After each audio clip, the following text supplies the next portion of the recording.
Welcome. Hey, tonight we're going to be learning about the ideal gas law. The ideal gas law really combines three things. It takes volume, get the pen to work here, volume, temperature, and pressure. And it tells us how these three intermingle with each other.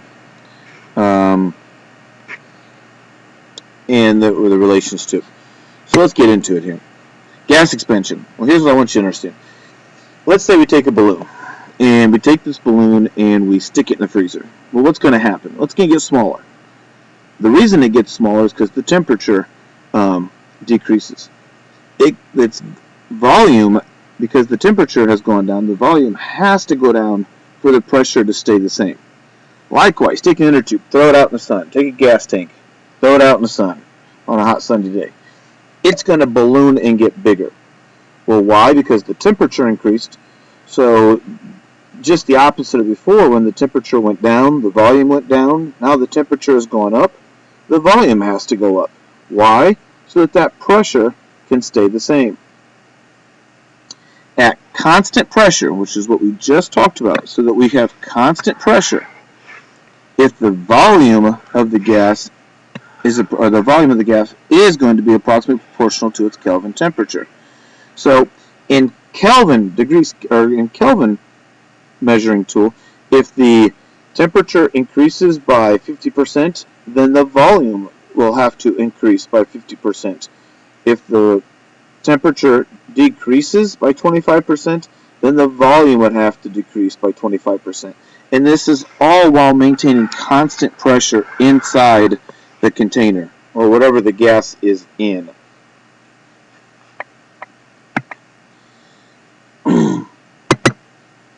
Alright, so here's our first problem. Up here at the top, I've already done some math for us to convert these degrees Celsius into Kelvin for us. So really what this comes down to now is we have a proportion.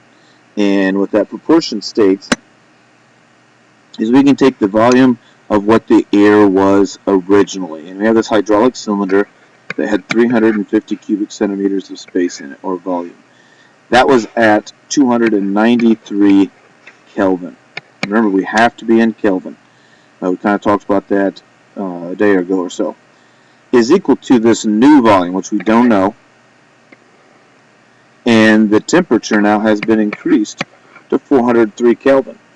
Well, you can see the bottom one's gotten bigger, so what's going to happen at the top? It's also going to have to get bigger. And as you see here, if we cross multiply, 350 times 403 gives us 141,050, and 293 times V gives us 293V.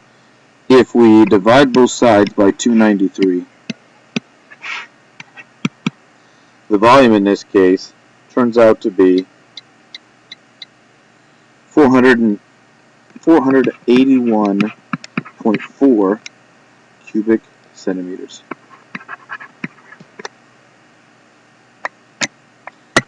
Well, the previous ratio only took the volume and the temperature.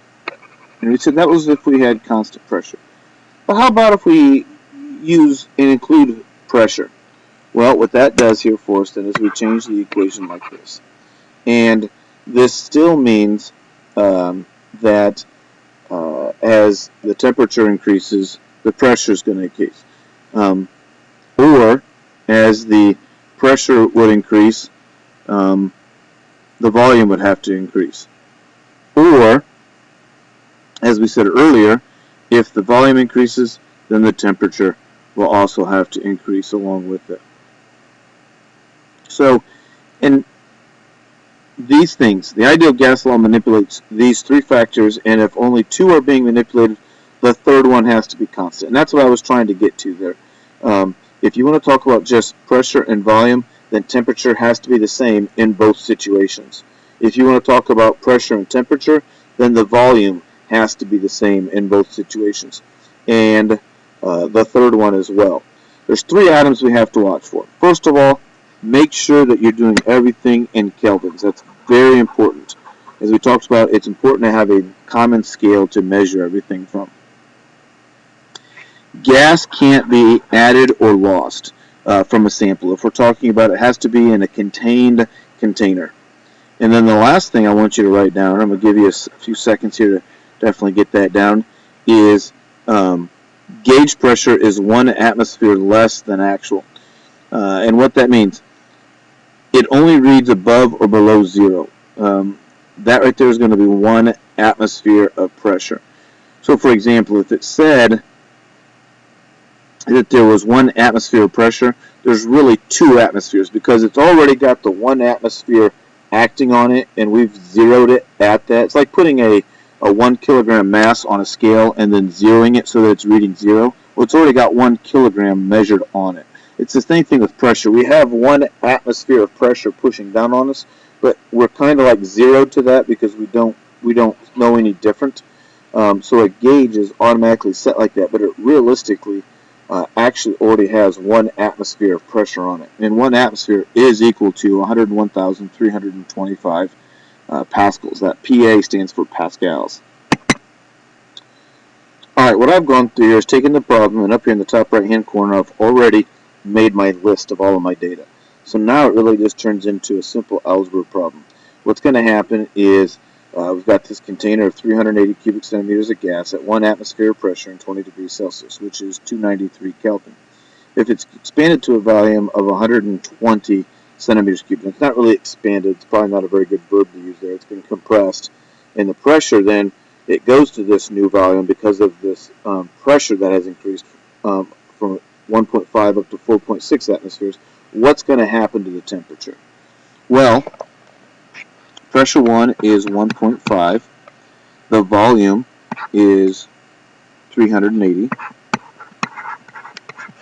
And our temperature is 293. On the other side, we have the pressure is 4.6. The volume is 120. And we want to know what's going to be that temperature. And what we find out here then is when I plug it back into the proportion and we cross multiply, if you cross multiply here, you get to 161,736.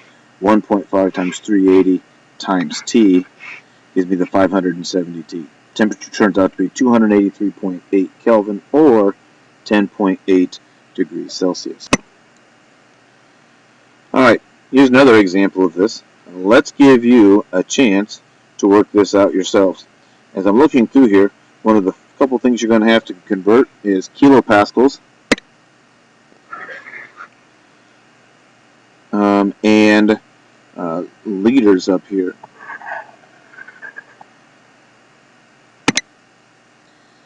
Okay, as you can see, I've worked through here and did some calculations for us already. The first thing is it tells us that this is at sea level. And what that means is it's going to have 1 atmosphere of pressure. And 1 atmosphere, as we had on the previous slide, was 101,325 pascals.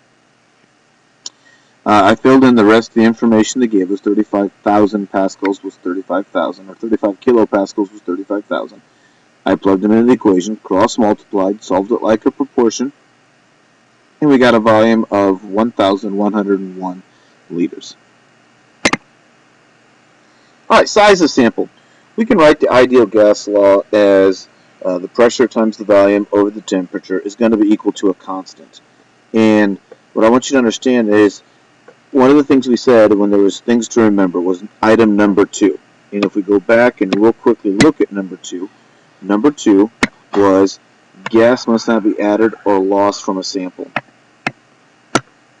Well, that's why we're saying it is constant. All right. And that's important for us when we start talking about the ideal gas law. If we keep that in consideration, then what we can say then is we can come up with an equation that tells us that relates the number of molecules, and this is always going to be true for a certain sample. We can find out how many molecules, which is N, is in a sample given a specific bits of information. In this case, if we had the pressure, the volume, the temperature, and K, which is called Boltzmann constant, we can find N, which would be the number of molecules of a particular gas. And it's actually not even a particular gas, because notice that none of these make reference to a specific gas. It's any given pressure, any given volume, any given temperature. And Boltzmann's constant doesn't tell us that this only works for oxygen or helium or hydrogen. This works for any gas. So what you're going to find out is that any gas with a certain pressure, the same volume, and the same temperature is going to have the same number of molecules. And that's important. Alright, let's go ahead and have you guys try solving this out here without me giving you an example, because it's just a matter of plugging and chugging. Let's give you a chance, and then I'll be right back with you. Alright, what we find out here when we plug everything in is that N is equal to 1.2 times 10 to the 21st molecules. That means there is a whole lot of molecules in that small 2 liters of container. Hey, I hope this was informative. Nothing more exciting than learning about the ideal gas laws. I'll catch you guys on the flip side.